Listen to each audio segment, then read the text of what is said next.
हर रोज एक नई कहानी देखने के लिए चैनल को सब्सक्राइब करें और बेल आइकन दबाना ना भूलें।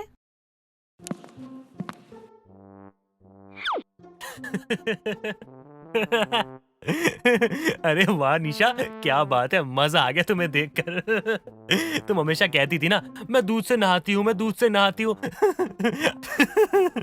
आज तो पूरी खीर से नहा ली, वो भी पकी हुई। बस कीजिए राहुल जी, मुझे गुस्सा आ रहा है। अब अगर और मुंह फाड़ फाड़ कर हंसने की कोशिश की ना आपने, तो इस खीर से आपको नहला दूंगी। बड़े आए मेरा मजाक बनाने वाले। सॉरी सॉरी, लेकिन क्या करूं, तुम्हारी ऐसी हालत देख के मुझे हंसी आए जा रही है और मैं अपनी हंसी नहीं रोक पा रहा। बुरा मत मानना, सॉरी। मैं माफ नहीं करूंगी, बता रही हूँ पहले ही। संभल जाओ बीबी, वरना पछताना पड़ेगा आपको। चुप हो जाओ राहुल, मैं बोल रही हूँ, चुप हो जाओ। तभी गुस्से में निशा राहुल के सर पर उसी पतीले से मारती है जिस पतीले में खीर थी, और सभी घर वाले हंसने लगते हैं। आखिर कौन थी ये निशा? तो आइए जानते हैं निशा के बारे में। कुछ वक्त पहले की बात है जब राहुल और निशा बहुत अच्छे दोस्त हुआ करते थे। ऐसे ही एक दिन राहुल निशा से कहता है, ए निशा, ए सुनना, चल हम लोग ना शादी करते हैं। हाँ, बहुत मजा आएगा। अरे बहुत दिन से ना कोई हंगामा नहीं हुआ है, हंगामा होगा, उदासी दूर हो जाएगी। अबे कम दिमाग वाले शहंशाह, तुझसे शादी करने का क्या मतलब है? वैसे भी तेरे घर में कोई बवाल नहीं हुआ है ना, लेकिन मेरे घर में सब कुछ सही चल रहा है। मुझे नहीं लगता कि तेरे घर में सब कुछ सही है। मैंने देखा था आंटी जी तुझसे कितने प्यार से बात कर रही थी। हाँ, अब तू बोलेगी मेरे लिए तो यही सही है। नहीं, वो तो बस माँ की चाल थी तेरे सामने, वरना उससे पहले माँ ने मुझे कितने ताने मारे, वो बस मुझे ही पता है। चाय बना रही थी, चाय की पतीली उलट गई मेरे हाथों से, तब माँ ने मुझे जो सुनाया ना, आहा। अब बता, मेरी जिंदगी नॉर्मल है या नहीं? लेकिन मेरी तो नहीं है ना। अरे मुझे तो कुछ सुनने को ही नहीं मिलता। अब ऐसा लगता है जिंदगी बहुत सूनी हो गई है।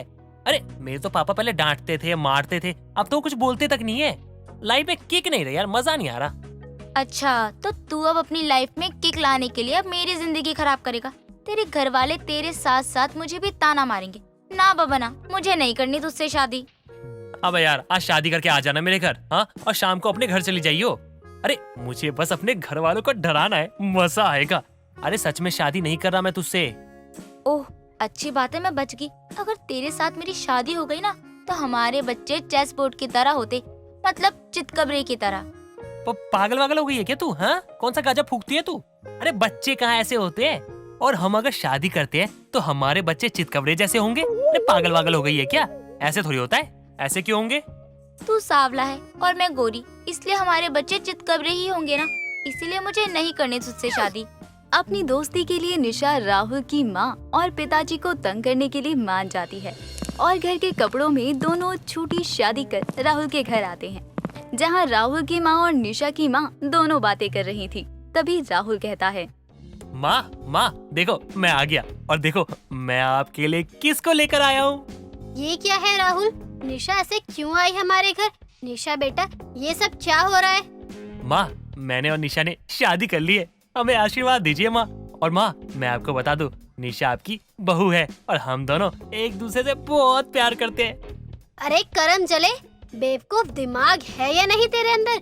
निशा बेटा, तुम्हारे पास तो दिमाग है, फिर भी ऐसा किया?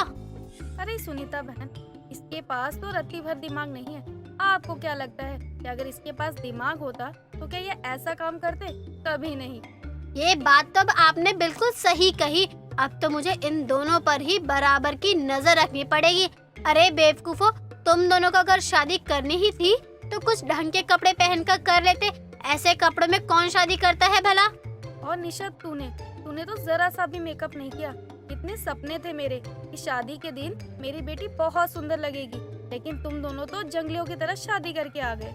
दोनों माओं की बात सुनकर राहुल और निशा हैरान थे, क्योंकि ये खुद फंस गए उनकी चाल में। ये सब होता देखकर निशा कहती है, आंटी, हम लोगों ने कोई शादी नहीं की। ये राहुल तो पागल हो गया था, इसके चक्कर में मुझे ये नाटक करना पड़ा। बाकी हम दोनों ने कोई शादी नहीं की। अरे ऐसी बातें नहीं करते बेटा, मानती हूँ राहुल नादान है, पर इसीलिए गुस्सा होना गलत बात है निशा बेटा। माँ, निशा बिल्कुल सही कह रही है, हम लोग तो मजाक कर रहे थे, बस, ज्यादा कुछ नहीं। अगर हमें शादी भी करनी होती तो एक दूसरे से थोड़ी करते। हाँ माँ, हम मजाक कर रहे थे। वैसे भी कहाँ मैं हर दिन दूध से नहाने वाली, और ये हफ्ते में एक बार नहाने वाला। बहुत बड़ी बात है। मैं इससे शादी करूंगी? ना ना, कभी नहीं। ए चुप, चिरगोजी सी शकल की। माँ, मैं कभी भी इस घमंडी लड़की से शादी नहीं करूंगा।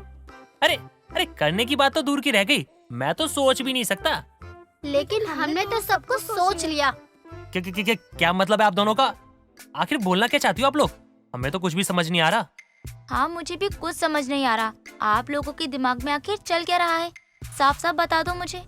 तुम दोनों जिस चीज को लेकर हमें परेशान करने की कोशिश कर रहे थे, हम उसी की तैयारी कर रहे थे। तुम दोनों की शादी की तैयारी।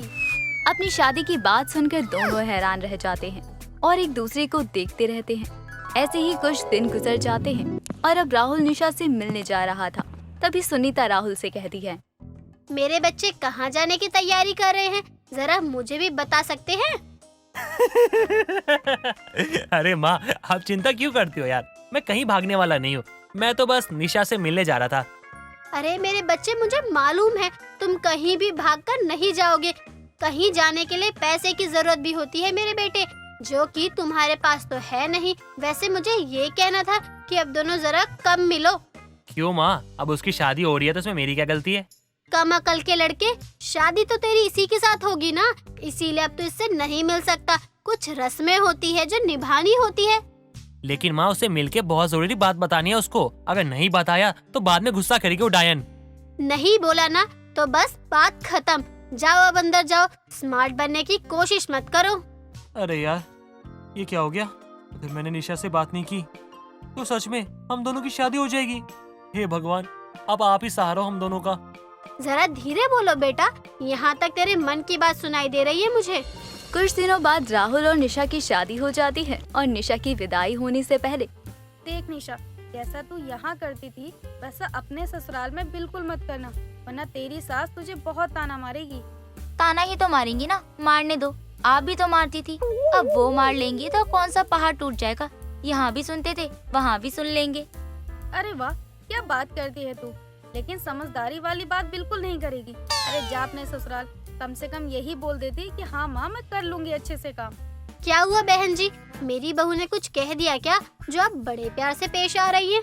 अब तो आप ही जानो कि आपकी बहू कैसी है। जो मर्जी सिखा देना। मैं तो अब कल आऊंगी जब निशा अपनी पहली रसोई करेगी। कुछ बनाना तो आता नहीं है मुझे, अब क्या ही खाओगे मेरे हाथ का? कोई बात नहीं बेटा, मैं हूँ ना, मैं सिखा दूंगी अपनी बहू को खाना बनाना। बेटी को सिखाने का सपना था लेकिन बेटा था, अब मैं बहू को सिखाऊंगी। चल, बहुत लेट हो रहा है, हमारे घर पे भी बहुत रस्में करनी है। कुछ देर बाद सुनीता निशा और राहुल का गृह प्रवेश करवाती है और अगली सुबह निशा नहा धोकर तैयार होकर रसोई में आती है। तभी सुनीता उसे खीर बनाना सिखाती है। जब कुछ देर बाद निशा खीर लेकर आती है तभी पतीला उलटकर उसके ऊपर गिर जाता है और नई नवेली दुल्हन सुबह सुबह खीर से नहा जाती है। दोस्तों, अगर आपको ये कहानी पसंद आई तो इसे लाइक करें, शेयर करें और कमेंट करके बताएं कि कहानी में आपको सबसे अच्छा क्या लगा।